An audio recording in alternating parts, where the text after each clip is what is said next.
अस्सलाम वालेकुम। मैं हूं न्यूयॉर्क से मोहसिन ज़हीर। वज़ीर आज़म पाकिस्तान मियां शहबाज शरीफ जो कि अक़वाम मुत्तहिदा की जनरल असम्बली के इजलास में शिरकत के लिए न्यूयॉर्क में मौजूद हैं, उनके स्केड्यूल में एक अहम तब्दीली हुई है और वो ये है कि प्राइम मिनिस्टर जिन्हें अपना दौरा मुकम्मल करने के बाद पाकिस्तान रवानगी से कबल पाकिस्तानी अमेरिकन कम्यूनिटी से पाकिस्तान मिशन में ख़िताब करना था, अब उनका ख़िताब की जो तकरीब है उसको मनसूख कर दिया गया है और अब वज़ीर-ए-आज़म जुमे की सुबह अक़वाम मुत्तहिदा की जनरल असम्बली से इजलास के बाद अपना दौरा मुकम्मल करने के बाद पाकिस्तान रवाना हो जाएंगे।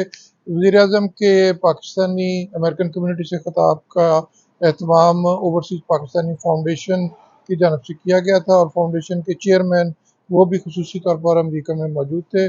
पहले इस तकरीब का वेन्यू जो था वो लॉन्ग आइलैंड का एक होटल मुकर्रर किया गया था, तो पहले उस होटल को तब्दील किया गया, वेन्यू को तब्दील किया गया और अब ये इत्तलात मौसूल हुई हैं कि इस प्रोग्राम को भी मनसूख कर दिया गया और वज़ीर-ए-आज़म ख़िताब के फ़ौरन बाद यहाँ से न्यूयॉर्क से पाकिस्तान वापस रवाना हो जाएंगे।